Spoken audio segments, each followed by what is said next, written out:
receives guidance from the committee regarding the matter. This is a public meeting, but not a public hearing. Therefore, while the meeting is open to the public, we do not take public comments or questions during the committee meetings. Public comments or questions are received at the regular city council meetings held at 7 p.m. in the city council chambers on the second and fourth Monday of each month. The first item on today's agenda is the approval of the minutes for the Community Development and Transportation Committee meeting for May 29, 2019. Motion to approve. Motion to approve by Councilmember Tizer. Is there a second? Second by Councilmember Judy. All in favor, raise your hands. Any opposed? Thank you. Next item on the agenda under transportation, there's no community development items today. Number 2, consideration of a memorandum of agreement among the Federal Highway Administration, Georgia Department of Transportation, Georgia State Historic Preservation Officer, and the City of Roswell regarding cultural resources as part of the Historic Gateway Project. Mr. Ralph. Good morning, everyone. Mr. Del Ross. This morning. This MOA is required for compliance for the process by 4 parties. Rob, button. Green. Morning, Mayor. Thank you. This MOA is required, for compliance for the NEPA process, and there are 4 parties involved. As Gary just said, Federal Highway, State DOT, the Georgia State Historic Preservation Officer, and the city. There are 3 resources that are mentioned in the document. I'm not going to read the entire document. It is very detailed and very complicated. It is in your packet, pages 8 through 11. The document focuses on 3 sites: Ivy Mill, the tree canopy, and a stone retaining wall and steps at 373 South Atlanta Street. The document steps through what is required by the state DOT and what is required by the city to minimize impacts to those 3 resources. And we are asking for approval for this to go to council this morning. As you see on the screen, picture at the top left is the wall that we are discussing at 373 South Atlanta Street. This is a carpet restoration business on the east side of State Route 9, a couple of buildings south of the violin shop. If you're familiar with the violin shop, this is before the church, before the curve in the road. Ivy Mill, you're probably familiar with. Ivy Mill is the southeast corner of the intersection of Azalea Riverside and State Route 9. Floor is open. Rob, are these the only ones that were, how did we determine these? Is there any more that we need to make sure we look at up and down the road there? These 3 specific sites are the entire list of what was called, I'm going to refer you to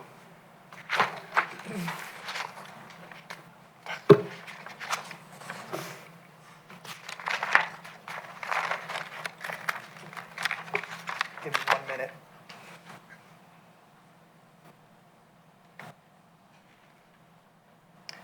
If you're looking on packet page 8, the 4th and 5th whereas Federal Highway has identified 1 National Register of Historic Places eligible property, and whereas Federal Highway has determined that the undertaking will have an adverse impact on the historic district, which is eligible in consultation with SHPO. Federal Highway and GDOT and the State Historic Preservation Officer jointly decided that these 3 sites are the only sites that needed to be included in this MOA.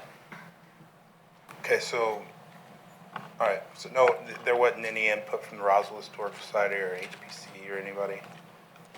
There were not any input from the Historic Society or the HPC required for NEPA, no. Okay, all right.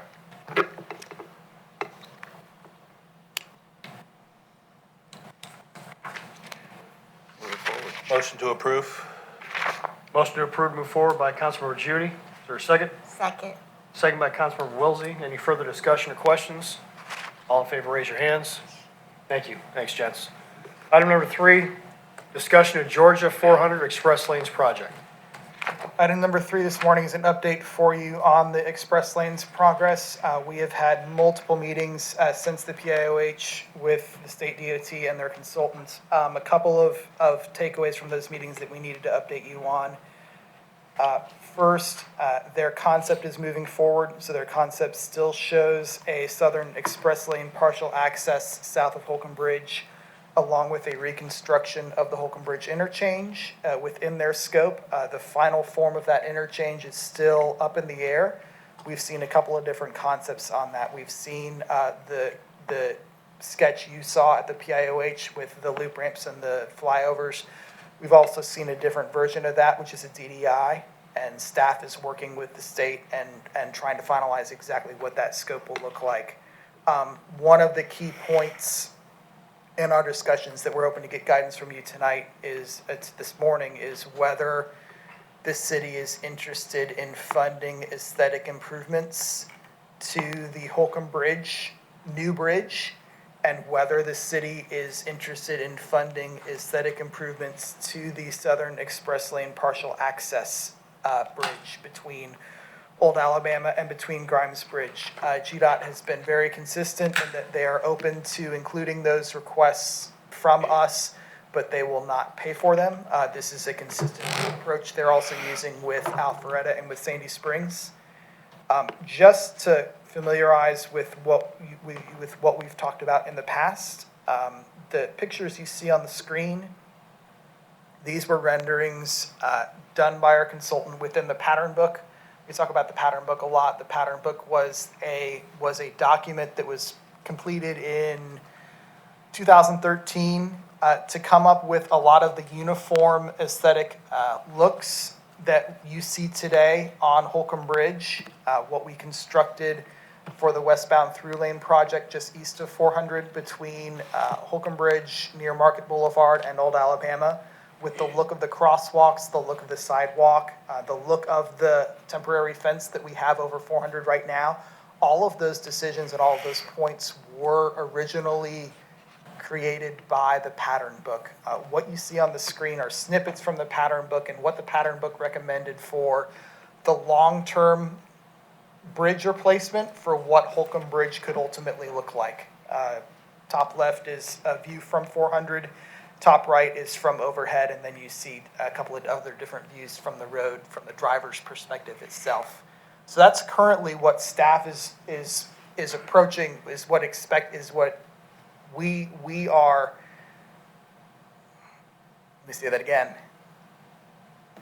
Unless we hear otherwise, we are moving forward with Holcomb Bridge as you see on the screen, because this is what was adopted in the pattern book. About a year ago, we brought to you a guidance item on the aesthetics for Big Creek, because at the time, Holcomb Bridge wasn't on anyone's radar, and we were just thinking about Big Creek. We had brought a guidance item to you, and we had shown you the top and bottom pictures here. These were renderings from our earlier concepts, and you'll see they're pretty similar to what we had talked about just the past slide on Holcomb Bridge. We see a lot of the same brick elements. Top picture is from overhead on the bridge itself, and then the bottom picture shows a little bit more on what you would expect to see from 400. At the time, the consistent comment we received from you was you wanted some kind of median treatment to emulate and get a closer look to what Encore Parkway had looked like as far as the trees on the road itself. At the time, that was going to be difficult for us because of a close proximity of an intersection, but we're going to be able to achieve that now. Just to remind you what the guidance was before. Top picture is what Encore Parkway looks like 400. The bottom picture is a picture from the deck of Encore Parkway itself, and that was the picture. Obviously, those trees don't look like that anymore, but that was early on in the construction. We are going to be able to achieve those trees in the median for Big Creek. We're more concerned today about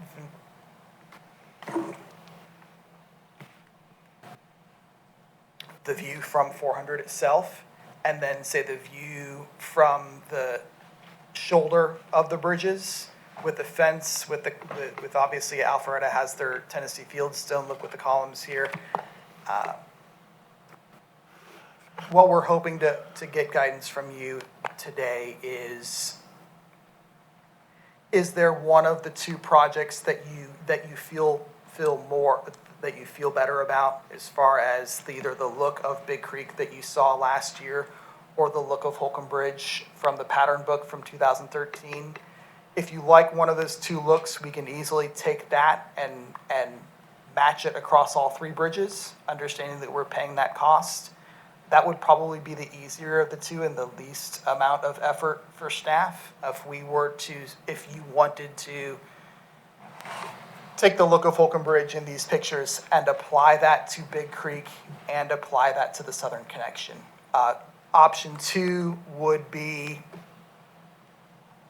that would be option two. Option one would be doing the exact same thing in reverse. We'd be taking the Big Creek renderings, using the Big Creek look on Holcomb Bridge, using the Big Creek look on the southern connection. Option three, if you wanted to spend more time on it, and we can bring in a consultant and do some work sessions by the end of the year, we could do some visual preference surveys and kind of take a fresh look at it and kind of start from scratch and come up with a uniform look that we'd be doing across all three bridges.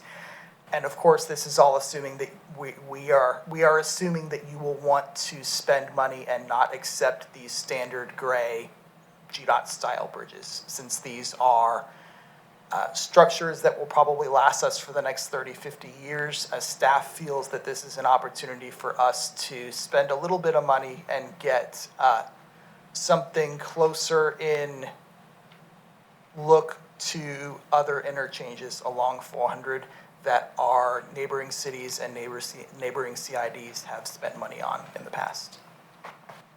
Rob, when does GDOT need to know? GDOT is looking to us that we have already alerted GDOT that we expect to provide them something. They've asked for us to tell them what those details look like by the end of the year. So we've got 2 to 6 months in order to tell them exactly what we want and for us to get a rough idea for how much that's going to cost. And when would we have to have that funding in place? We would not have to have that funding in place, so that's a little bit more complicated. This element and whatever the city decides to do for aesthetics on these three bridges will be wrapped into an MOA and an IGA that we sign with GDOT that I have not seen a draft of yet, that should be to you next month at committee. My understanding is that the details of that IGA will include this financial contribution and the financial contribution that we have told GDOT that we are willing to do on Holcomb Bridge. That dollar amount I have not seen yet. My understanding of that dollar amount is that will not be due to GDOT until the project is constructed. This is not money we'd have to necessarily put in up front. This will be something that GDOT is expecting at a later date. So if we were to go in that direction and do the aesthetic improvements on those bridges, what fiscal year would we have to program that money? If we provided GDOT the look, hypothetically, if we told GDOT that the top left picture is what we wanted Holcomb Bridge to look like, that's all they would need now by the end of the year to move forward. I don't have a date for when we would need to financially provide that. The earliest would be FY21. That's just gonna depend how the big express lane project progresses. They're having issues all over the place, so that could be determined at a later time. The MOU next month, or whenever it comes in to us, it could be, conditional language saying that if the city's still interested in 5 years, 4 years, 6 years, whenever they get to that point, city will contribute towards any aesthetic improvements for the bridges, or not. At the council at the time, in 5 years, 6 years, who knows what they're gonna decide. But staff's opinion is that the three bridges in Roswell, they should have a different feel, a different look. We don't need to gold plate it, it's gonna cost a lot of money. Like Encore was a very expensive bridge overall, and those aesthetic elements. So we don't necessarily need that unless you want to, but we feel that we gotta have some kind of a different, unique look for the bridges in Roswell. The floor is open. That's it. So, real quick, I think it's hard to make a decision on this because if they do the diverging diamond, obviously that's going to be really expensive because it's not just one bridge, correct? Now you've got 4 different things, and you've got. You may want to, if you want to know what the concept is before you lock in the aesthetics, that's fine. From a costing perspective, I don't think it would be much, I don't think the cost of applying, say, the top left picture to the interchange you saw at the PIOH versus the top left on a DDI would be a significant cost difference. It wouldn't. No. So if you look at the DDI at Jimmy Carter and 85, it has those structures. I don't know what the cost was, but I guess the more we add, the cost keeps going up. But there's not going to be a huge cost difference, I guess, between different type of bridges. It's just too early to know. So I guess that's why we listed a couple of questions and then the other slide. So do we want to match what we have already established for Big Creek Parkway? We could just match that. Keep that in mind to just match that to the interchange bridge and the express lanes bridge.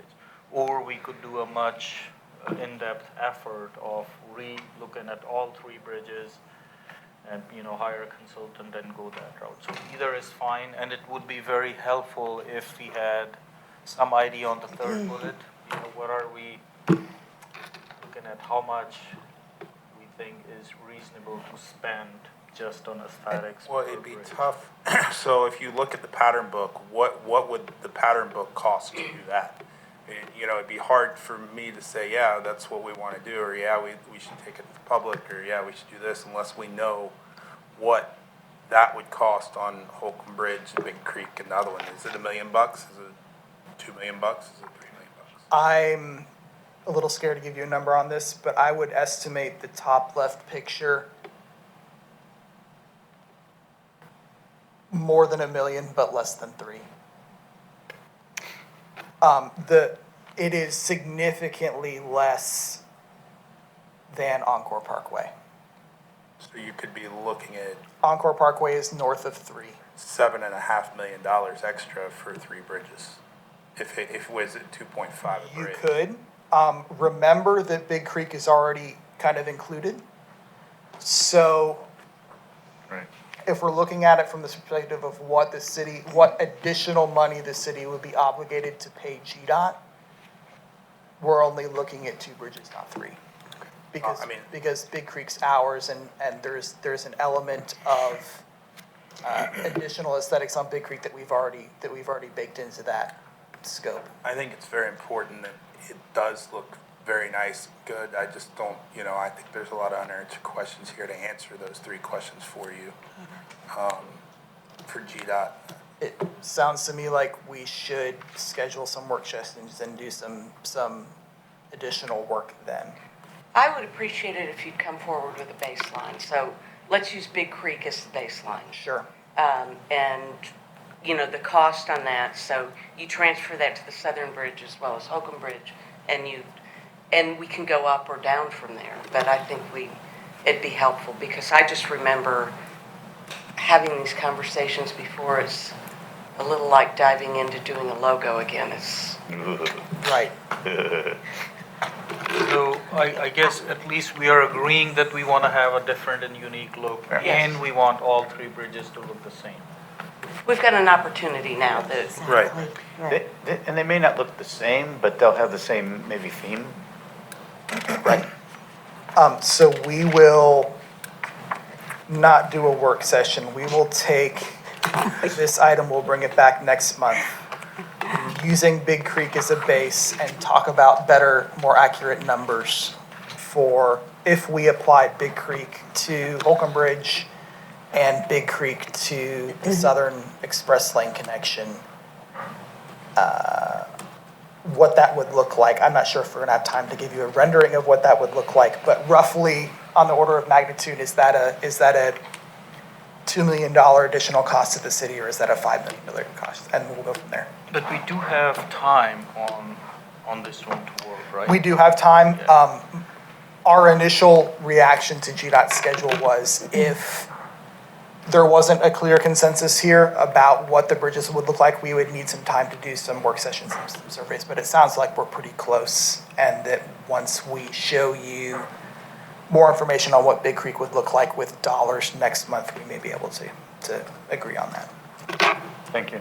Okay. Yeah, just quickly, I'd also like to know a little bit more about the process for the design of the Big Creek aesthetic look, and also just to see some, like, front-on looks. I mean, it was really hard to see what that design So something looked like the bottom picture that they have for on Encore Parkway, but Okay. for Big Creek? Is that what Okay. you're thinking? Actually, more like the drawing that you have for the Holcomb Bridge. It came from the pattern book, like that one, just so you can see what it looks like from, More like the bottom right, more like the top more like the top left? left. Okay, got it. Yeah, I mean, I'm sure you probably have that somewhere. We but do. it just the If process we of don't, getting it there. won't be hard.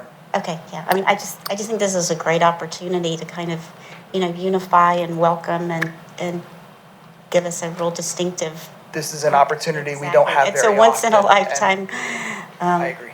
opportunity. Okay, we've got what we need here. Okay. Thank you. Item number 4, approval to modify the alignment of Big Creek Parkway TSPLOST project. This was deferred from the June 10th, 2019 Mayor and Council meeting. Mr. Ralph. Thank you, Gary.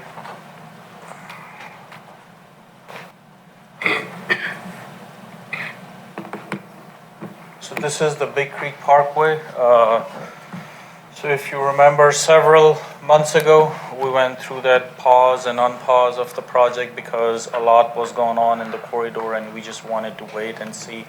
So during that time, we went through some value engineering efforts to look at different options, and we looked at different rescoping ways to reduce the right-of-way and construction costs.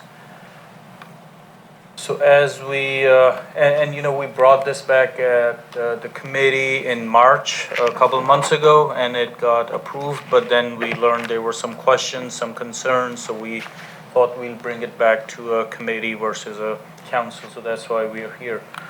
So this is the scope as of today.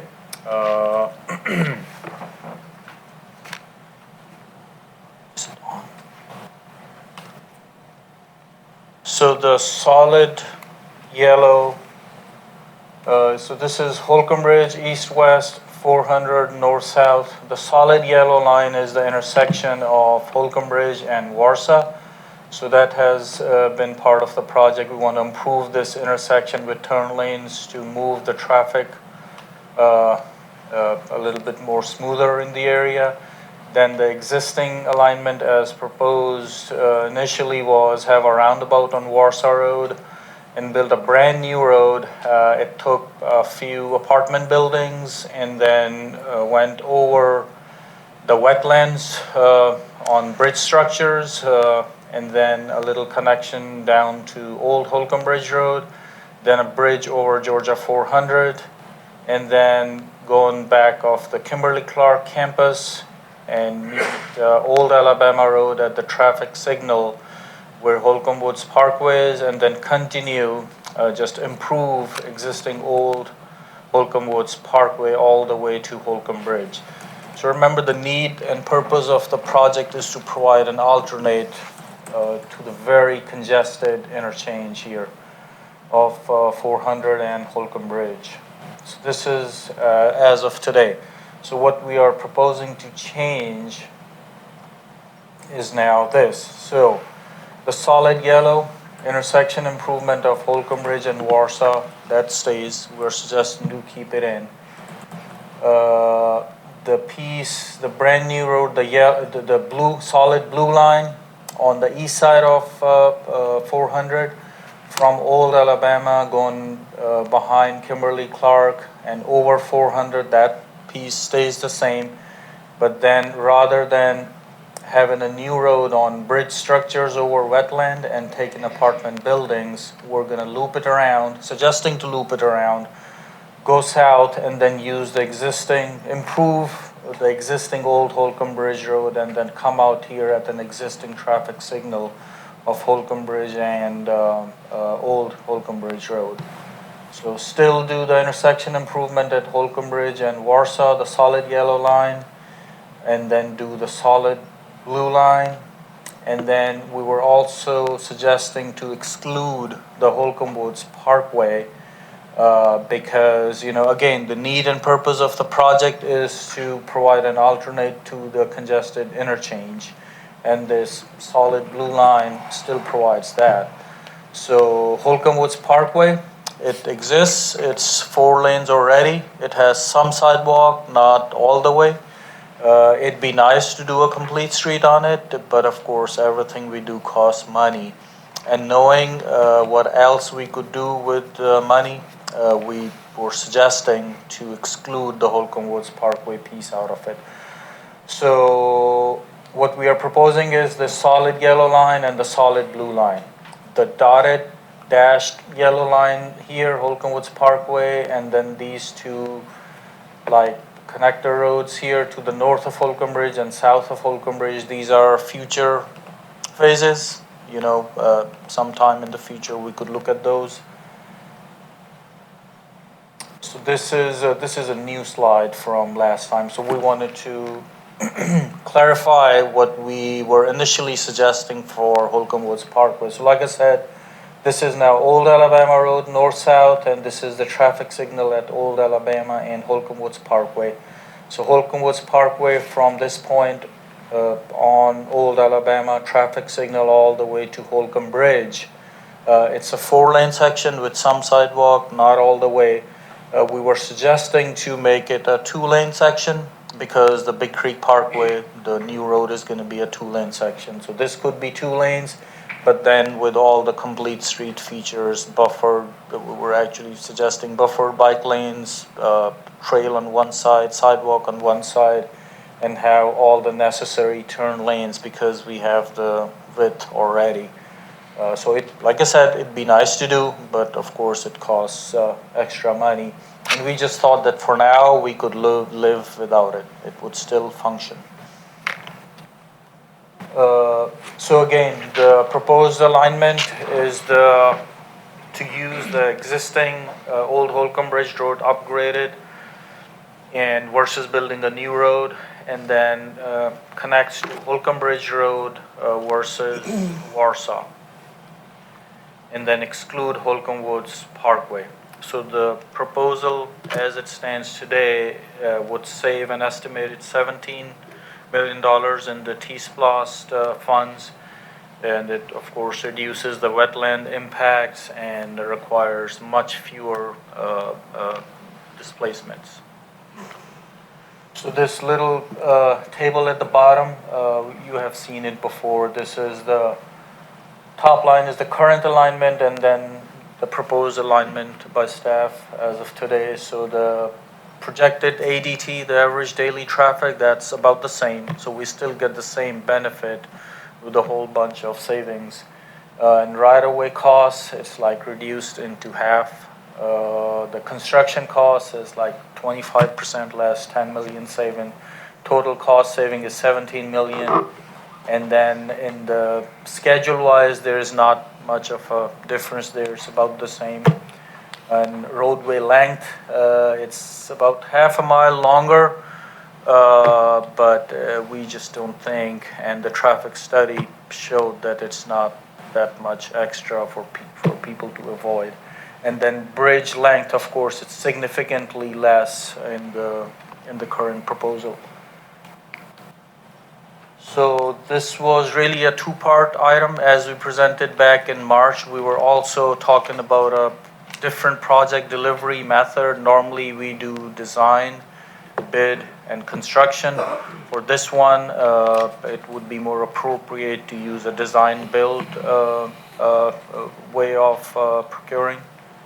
So that's what we are suggesting. It's also better. It streamlines the whole process, so time savings and cost savings are also in play.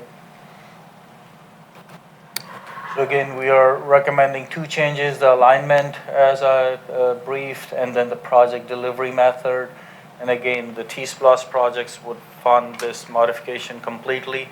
And if, as recommended today, if you approve it as is through the council, then we'd be back with a contract modification with our consultant for the new and partial redesign effort.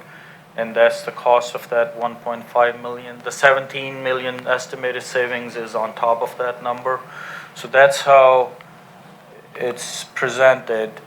And if you have any questions, I guess, on the Holcomb Woods piece, we could talk about that, or any other questions. Yeah.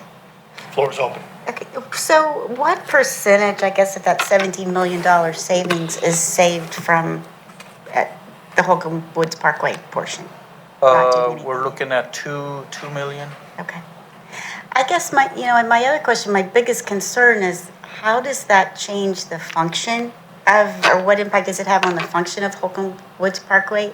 Because to me, I mean, part of the beauty of this whole project is getting traffic off of Holcomb Bridge before it gets to Old Alabama that's going across.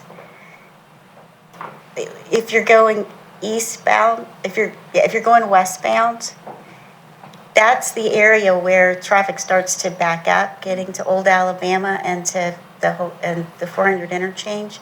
So, I mean, a big part of that appeal was to get traffic off at that point to go across. So Yeah, just so wanna the make sure Holcomb Woods Parkway, like I said, it exists as a 4-lane Right. section, right, and it's still gonna be there. Anybody who wants to use it, they can still use it. It'd be nice to improve it, Right, but it's right. there. The link This won't be a is- complete street, is what you're saying. Right. It won't be a complete street. It won't be a complete street. Right. If we change it, it would be like 2 lanes. so that's what I was gonna say, the improvement as originally planned would actually narrow it, Yes. yes, so, okay. So traffic-wise, I don't think there's going to be much of a difference. It's a link today, it will be a link in the future. Anybody who was going to use Holcomb Woods Parkway to access Big Creek Parkway, I believe they would still use it. It wouldn't make a Right. difference to them. But like I said, it would be nice to do, Yeah, I don't know. but it comes at I don't know a if, cost. even just psychologically, if it makes a difference to folks as to what the street looks like, and I think that, we kind of rely on you guys to help guide us in that direction. Can I say something? Sure. Holcomb Woods is one of the rare exceptions we have in the city where, based on the number of lanes and the traffic volume, it's under capacity. And our position is taking it from a 4-lane road to a 2-lane road will not affect traffic operations. The question is it worth spending $2 million to turn it into a complete street? I completely agree with you that it's very important coming westbound for people to use Holcomb Woods to get to Big Creek. And if we didn't touch it as part of the project, I still think that that's going to happen. Do you? Okay. I mean, like, that's my main concern, is just making sure we get traffic through. I'm focused over here on the northwest quadrant.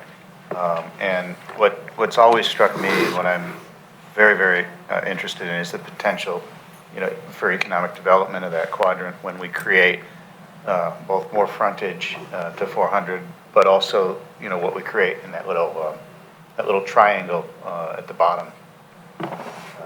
Oh, this? Yeah, that becomes a very ripe for some significant, Sure, yeah. significant commercial kind of development. So that's very interesting to me. The connection then to Warsaw Road, that's okay. The connections that are dashed yellow, how complicated are those in the future? So at least I know for sure, this one to the north of Holcomb Ridge, that has some property impact, but there is existing driveway for the apartment complex, so the bed is there, but then there is at least some property that gets impacted. On the south side, I'm not sure how much effort we have put into it, but it could always be looked at in the future. The blue line then looks like it has almost no property impact. Building This property. one, maybe here at the end, there is some, but other than that, there is not much. I just think the potential for significant, development, economic development there for us is great.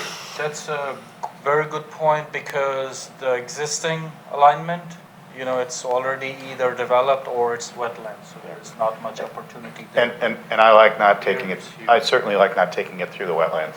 I think Yeah. that's significant. So my question would be, I've never driven on Holcomb Woods Parkway, I don't think is that the name of it.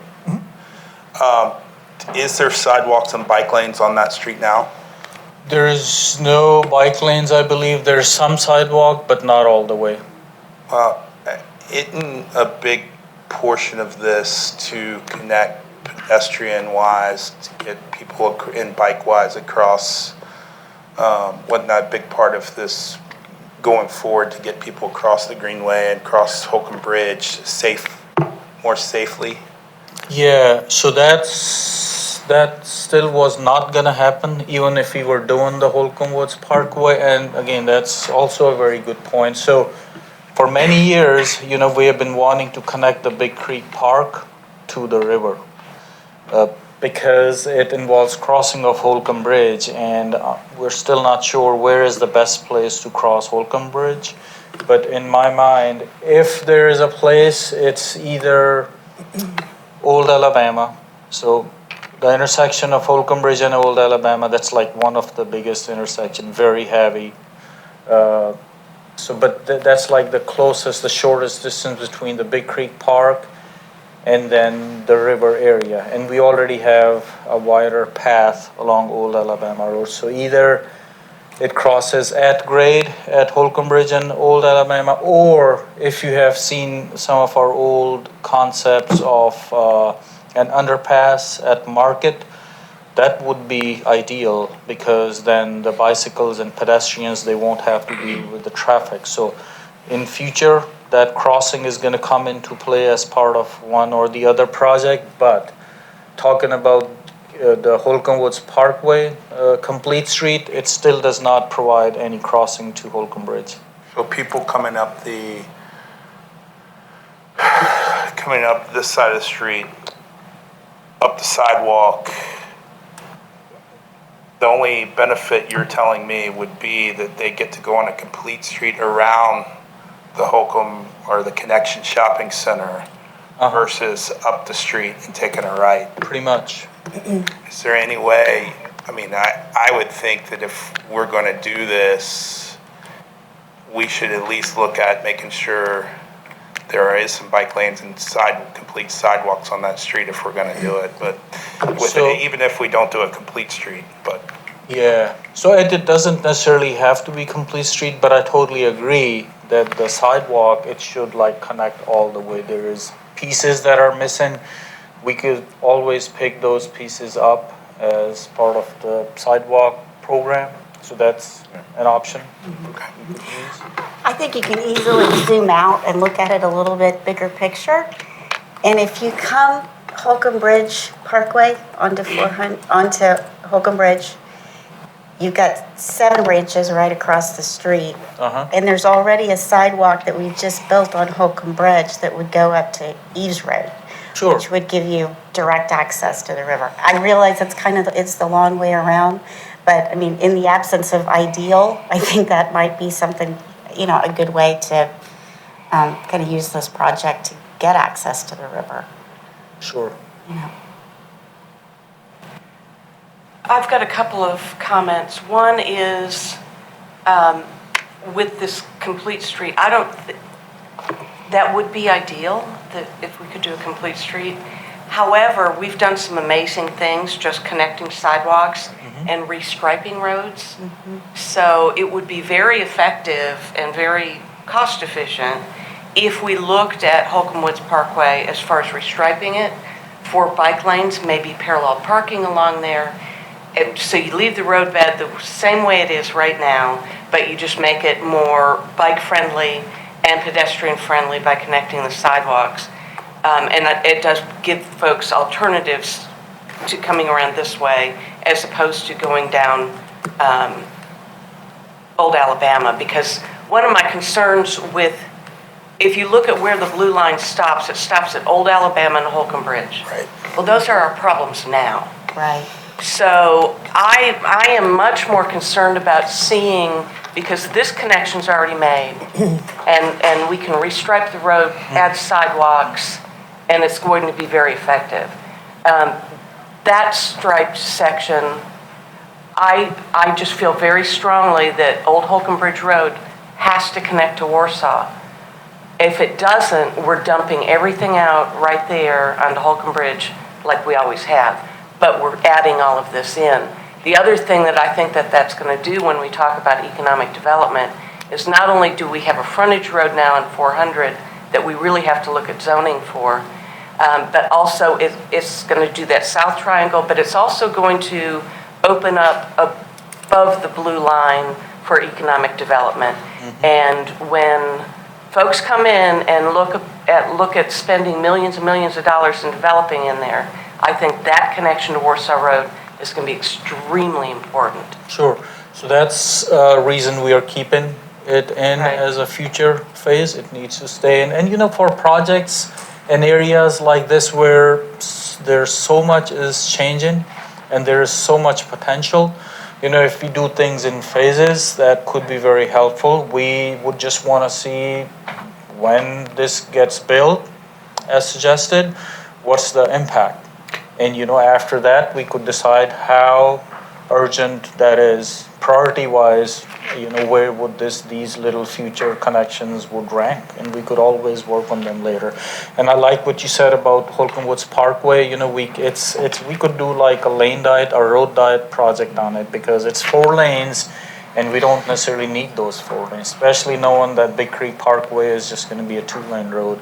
So we could always look at a road diet, or just restriping, or just do sidewalks as separate projects. It doesn't necessarily have to be a TSPLOST project unless you guys want to keep it in.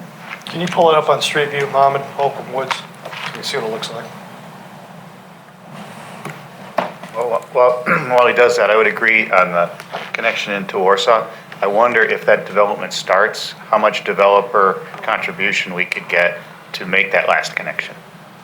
That would be something that's the phasing kind of leads you to potentially doing some of that. So, but I'd like to see it connected. I think that's important.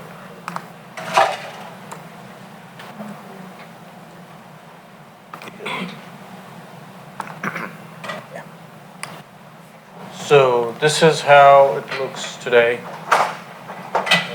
Okay, is that sidewalk on the right-hand side?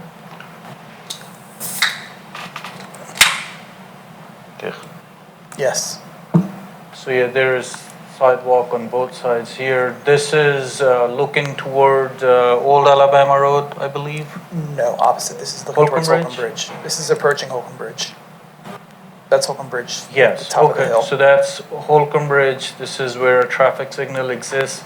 So I see sidewalk on both sides. There's a median with some trees. So now we're gonna go towards Old Alabama Road. Sidewalk ended. It's an attractive road. Sidewalk ended. So it's nice looking. It has the So median. there's sections in there that don't have sidewalk. Yeah, so now there is no sidewalk. We're relatively close to having one side of the sidewalk completely done. And if this were removed from Big Creek, we wouldn't be looking at this road for sidewalk gaps if it's included in Big Creek. But once it's removed, there are a couple of relatively easy sidewalk connections for us to move forward with. So there's some sidewalk here, only on one side.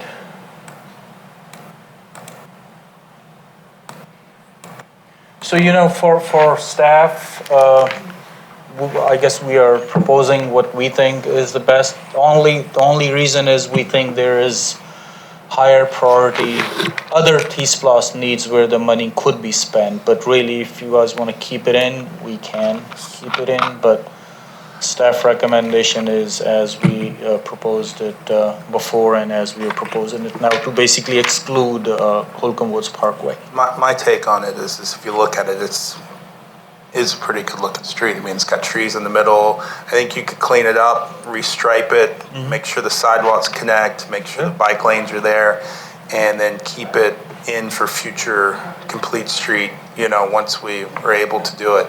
But, I think with the putting a little work into it, we can make it work for the time being and get the use out of it we need. So that's my take on it. Thank you. What do we need? Do we need a motion to do that, or? Yeah, so because this goes to the council for two things, this realignment, the different alignment on the west side of 400, and then excluding the Holcomb Woods piece and the project delivery method, both need to go to the council for approval. And then it'll also have that contract modification for the consultant to do the new design and the redesign of the portions that are changing. And so that's going to be a $1.5 million contract modification, but that's the 17 million, estimated 17 million saving is on top of that. Could we see a drawing or layout of kind of what your proposed changes might be to Holcomb Woods Parkway after this conversation? So a separate, Just showing where we could add sidewalks and how it could be modified to include bike lanes with the existing street. we could work on a separate concept for it. I mean, it doesn't have to be fancy, just something that we can show folks and, Yeah, it'll be, we'll do an in-house effort, so it wouldn't necessarily be any fancy, but we'll work on something on the side separate from this effort. Okay. Perfect. Motion to approve? Forward. Move forward. Motion approved by Councilmember Judy, Second. second by Councilmember Tizer. Any further discussion or questions? All in favor, please raise your hands. Thank you. Thank you. Item number 5, consideration of a request by Georgia Power to proceed with converting subdivisions over to light emitting diode LED using an approximate 70-30 ratio of 4,000 to 6,000 lumen fixtures with temporarily deferred conversions within the historic district. Okay. Gentlemen? We are all about savings today, so this is another good one. There's some people that just want power. No confusion on that one. Not the direction we want to go, but So good morning. This item is actually to talk about Georgia Power's proposal to convert the subdivision streetlights to LED from high pressure sodium. But it's a little bit of an opportunity to talk about our streetlight program in general. So just as some background, we have 7,900 streetlights in the city. About 2/3 of them are owned and operated and maintained by Georgia Power. The others are operated and owned by Cobb EMC and Sawney EMC. And the city of Roswell has 340 streetlights in the public right-of-way that are maintained by the transportation department. Our average annual power bill is about $1.4 million. There's been several efforts in the past to reduce that bill, and of course, one of them is that we require LED lighting on all new projects. And back in 2015, the mayor and council passed a resolution for a pause on all new streetlights. So staff at the moment cannot install any individual streetlights on our roads per request or even if it would be initiated by us. Georgia Power's proposal, just because of their experience, they know that whenever you go into subdivision neighborhoods, you have certain resistances and opposition. So they came to us and said that their total program is 4,600 streetlights to convert. They've already converted 1,900 of them on collector and arterial roads, but they have 2,770 yet to convert in the subdivision streets. So they wanted to come talk to us about that, outline their plan, which they did. The regional manager met with us. So when it was all said and done, there'd be about a 13,000 average annual cost savings to the city. So the question is, why are we doing this? And right now, high pressure sodium lights actually have a lot of disadvantages. First of all, they're being phased out by the industry, so in a few years they won't be available. And one of the reasons is they're containing toxic sodium and mercury vapor. They're not particularly energy efficient. They were developed in the late 30s by Philips Lighting in Europe, And they were just for mass distribution in cities all across the road. The most important to us from a safety perspective is that they have poor color replication, and therefore they're not particularly good for traffic and pedestrian safety. So this is just, kind of what high pressure sodium looks like at night. It's actually a little generous because it's usually not quite that bright. But despite this high school physics class looking slide, it's really very important for us because the human eye has a wide degree of color spectrum, and the high pressure sodium actually only puts out a couple small frequencies in the yellow and yellow-orange range. So when that light is emitted, over 85% of the light that we could see, the colors that we could see, we don't. So if you were a cyclist or a pedestrian and you were wearing fluorescent green, blue, red, or pink, you would just appear brown. So that's not particularly good for pedestrian and cyclist safety. So even in this photo, you can see that the green trees and the red fire hydrant, they just blend into everything else. So regardless of how bright a clothing you're wearing, if you're just standing in the roadway, you look like the roadway. So for us, it's kind of an issue.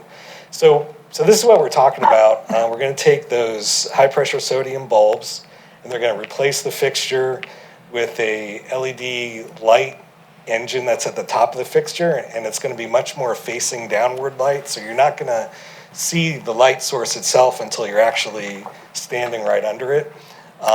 As an example, the new lights that were put around the library out here in front of City Hall, those are pretty much the lights that Georgia Power is planning to do in the subdivisions.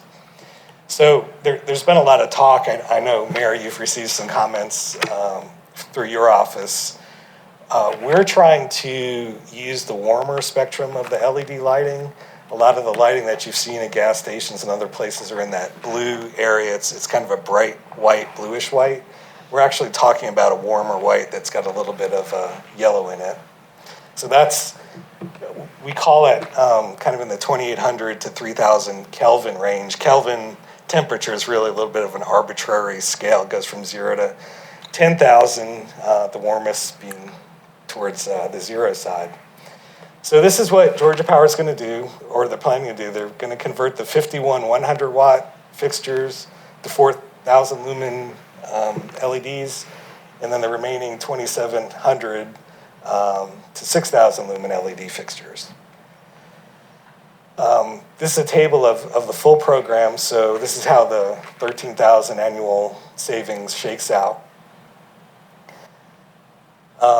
But in knowing in our talks with Georgia Power and knowing what we know locally, a lot of the residents perceive, even when they convert the high pressure sodium to LED, even when the LED is significantly lower output, the residents, a lot of them see that as actually brighter. It kind of goes back to the fact that you have a wider color spectrum. So it's like a shower head that was 80% clogged. You take off the clogs and you have a lot more water, even though you have the same pressure. So our thinking is that most of the residents in the subdivisions will be happier with the lower light. And so we have this idea that instead of converting all of the lights one-to-one, the 150 watts to the higher output LEDs, we would actually convert 70% to the lower ones and 30% to the higher ones. And just using that 70-30 split, we can get an annual cost savings of $126,000 or so. And then we could actually perhaps use some of that savings to actually install some lights where we need it. So just graphically taking a subdivision, let's say these were all 150 watt high pressure sodium lights. Georgia Power would basically replace these one-to-one. They would go to 6,000 lumens. But under our program, we would take about 70% of them and install the lower output LED fixtures and only install a higher output at some of the intersections and pedestrians or where we have a light amount of fixtures. So, As some background, at the last Historic Preservation Commission meeting, we've had some ongoing talks about lighting, and they were very, first of all, they don't like the Georgia Power conversion on the streets in the historic district. They said that loud and clear. They do not want any LED top fixtures in the historic district like that. And so they asked us to ask you to defer the subdivision conversion in the historic district subdivisions. So I'm transmitting that to you. But we've been working a lot with the HPC, with community development, and our department's position is that we really want to cooperate and reach a good balance between safety and maintaining the aesthetic character of the historic district. So in the next couple of weeks, we have some test bulbs out there that are just bright white. I don't know if you've noticed, we took the high pressure sodium out. We got just bright white LEDs out there now. That was kind of our base. Those are 4,000 Kelvin bright white bulbs. We're slowly going to make those warmer. So we're very convinced that with a lot less light, with better color light, it's going to be much better than the high pressure sodium lights. So in the next 2 weeks, you're going to see that happen. So we're committed to also coming up with some test fixtures that the HPC might find acceptable. Some of the new LED lights come with diffusers and diffractors. They're finally understanding that they can't use those spaceship-looking, real modern fixtures in historic districts throughout the country. So they're starting to get on the ball and produce things that look more like the light emitted by some of the historic fixtures. So our recommendations are to go with the 70-30 conversion plan using the 3,000 Kelvin LEDs. Georgia Power can actually make warmer LED fixtures. There might be a slight upcharge for that. They're calculating that as for now. Unfortunately, I don't have it this morning, but I don't think it's going to be very much. So if we wanted to use the 2800s in the historic district, we could do that once the fixture is determined. And of course, our recommendation is to also let us work with the HPC and ask Georgia Power to defer the conversion in the historic district for now. So, available if you have any questions.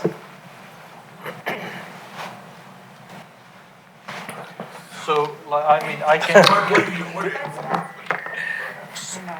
What do you just want us to defer this till the tests are done, basically, and or defer it in the historic district and approve it outside of the historic district? Yeah, yes, we would like to have Georgia Power proceed in the subdivisions outside of the historic district and defer a decision on the historic district. And we're okay with the brightness of light that they're going to change outside the historic district in the neighborhoods? Because when you showed your plan, it looked a lot better than GDOT's plan, GDOT. Yeah. Georgia Power's plan. We're going to do one test subdivision. We're pretty confident that most of the residents living there, based on just comments we've heard through the LED conversion, they're going to be happier with the lower output LED fixtures, because those are likely to even be slightly brighter than the high pressure sodium lights that are out there now. So if we use the higher output, I think most people are going to think that they're too bright. So Georgia Power is going to do what we tell them to do? They've asked for our input, so they would, as far as I know, based on some exchanges with them last few days, they're okay with this, the 70-30 plan. And it could be 80-20 or 65, whatever, but it's still bigger savings for Georgia Power. Just remember when we say that the electric cost for the LED is much, much lower. Sure. But the savings we are getting, they are not proportionally lower. Because of course Georgia Power is eating up the initial switch out costs and all of that, which is good. So I think it's a win-win for everybody, and it's been happening. I can tell you in my subdivision in Roswell off of Rucker Road, that's Cobb EMC, they just switched. Since they have such a small presence in the city, they just went ahead and switched, and nobody said anything. And to me, it just looks so much better, brighter, much better visibility. So as long as they're going to listen to us, or we think they're going to listen to us, and I'm okay with deferring the historic district and going ahead with subdivision. Well, we're really glad they came to us first, and Yeah, no, They that's are great. asking because they have much bigger presence in Roswell, so they are kind of asking. But what we also know is that the high pressure sodium, that's going towards very quickly towards obsolete. So we're gonna have to switch anyway. So I think now is a good time because they are here and they are asking. So we could, trigger a little bit to the direction we wanted to go. And of course, there is these savings that the city has been wanting to do for many years. And the step that was taken by the council in 2015 by putting a pause was in a pretty desperate situation because the cost kept going up and we couldn't figure out a way because at the time power companies, none of them were ready for the switch out to LED. So now they're finally there. So I think it's the appropriate time. So I know when we switched inside the home to the LED, right? It was a couple of days to get used to the color differences. After that, when you'd walk into a room that had the old lights in them, it was disturbing because you saw the untrue color patterns, and it was very disturbing. So I like what you're doing through the historic district by testing those in places, and I wouldn't be surprised if you got positive comments or actually negative comments that the one that hasn't changed doesn't look right. right. I wouldn't be surprised if you got those because once people see the truer colors, the safety impacts of it, I think by blending them in a little bit like that, I think that gives folks a chance to get used to it. Yeah, there was a little bit of method in our madness for the bright white on the historic district, just for that reason, just to kind of set. This is what you might have seen, but we're going to be much warmer there. I appreciate the science lesson. Well, it's interesting because that's, Yeah, I it is mean, very interesting. the HPS bulbs, they put out like 4 times more output, but they don't really appear brighter, but they are glarier, Right. and they have a lot of light that the eye can't focus well on, so it's interesting. Yeah, I know people have really strong reactions, so appreciate the test cases. This is not going to council, we just needed this guidance, so we'll proceed with Georgia Power conversion, excluding the historic district, and keep doing the tests within the historic district. Thank you. Cool. Thank you. Item number 6, consideration of roadway functional classification update to align with the latest guidance from the Federal Highway Administration and Georgia Department of Transportation. Mr. Cox. Thank you, Gary. Good morning. I will be brief on my update on functional class. So I'm going to give you a very quick background and go over some of the analysis we did and come to a recommendation. So basically, the American Association of State Highway and Transportation Officials puts out their policy guidance book. It's called the Green Book. You don't have to read it, but you can see staff have been busy looking at it and referencing it on a regular basis. And one thing they focused on in this year's update is functional classification of roadways. And basically what that is what you've heard of is arterials, collectors, local streets, expressways. This is our existing functional class network in our master plan currently in the city. What the new Green Book is suggesting moving forward is condensing these down to just arterials and collectors and local streets.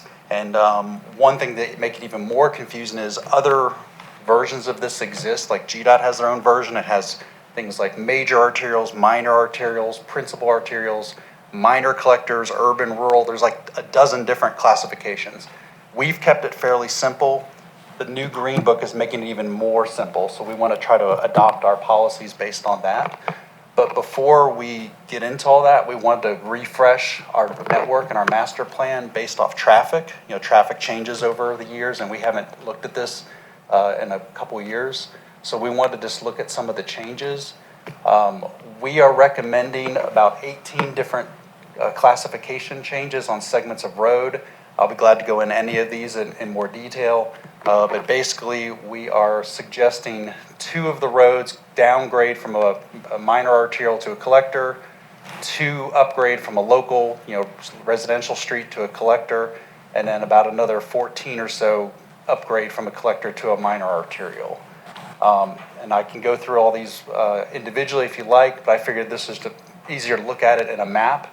You can see the 2 red ones are moving up to collectors.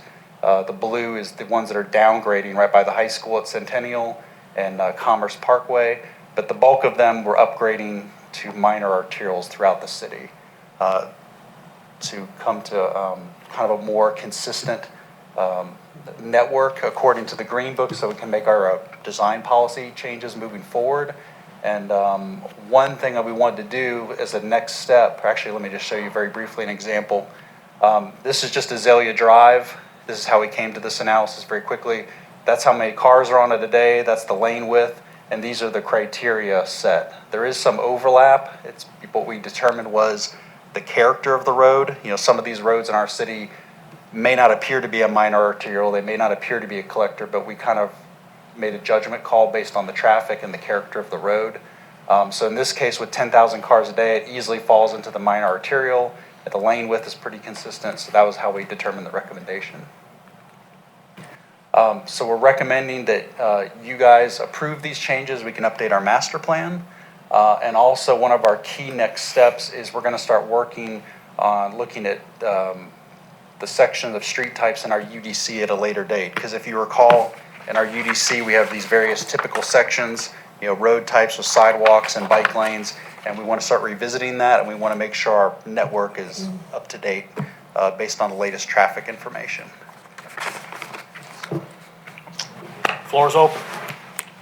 Well, my question revolves more around the other things this affects. So if I've got a street that is now a collector street, how does that change how we treat sidewalks, bike lanes, what are appropriate uses on the street in the UDC? So are you understanding where I'm going? So are we going to have any side effects from reclassifying these streets? It will be minimal. The main thing will likely be sidewalks. Because if you upgrade from a collector to arterial, that may trigger wider sidewalks. And we've had some discussions on that in the past on certain developments. They're required, to build a 5-foot sidewalk, but if they're on this road type, they could be a 6 or even an 8-foot wide sidewalk. And that could impact some development plans. But we would work through that with the developer, and we would work with our community development department as we update the UDC in the coming months. So there is no impact to any of the speed limits, the way we determine them and the way GDOT approves them. So there is no impact to the speed limits. And I guess in general, I'd just say that of course there is value in keeping our plans up to date based on national standards. If the national guidelines and standards they are upgrading, I think there is value in us keeping in line with those, and we really don't see any negative impacts out of this effort. So we're gonna recommend to adapt the suggested changes. Motion to approve. Motion approved by Councilmember Judy. Is there a second? Second. Second by Councilmember Tizer. Any questions or discussion? You know what, I just have one other question, and that is, does the Green Book also include design as well? And I guess I'd like to take a look at that later It has on before- policy guidelines, but we ultimately decide what the typical sections will be. We try to align with what they recommend based on the character of the roadway and the context of the roadway, but we, the city, or the local government, decides what our typical sections will look like, whether we require bike lanes or bike shoulders or sidewalks, how wide the sidewalks are. So this specific thing before us doesn't affect design at all? It's just classification of the Yeah, this is classification, and it will help kind of our guidelines, how we try to put those in arterial. Is it a collector based on the character of the roadway? Any further questions or discussion? All in favor, please raise your hands. Thank you. Thanks, gents. Thank you, guys. And we are adjourned.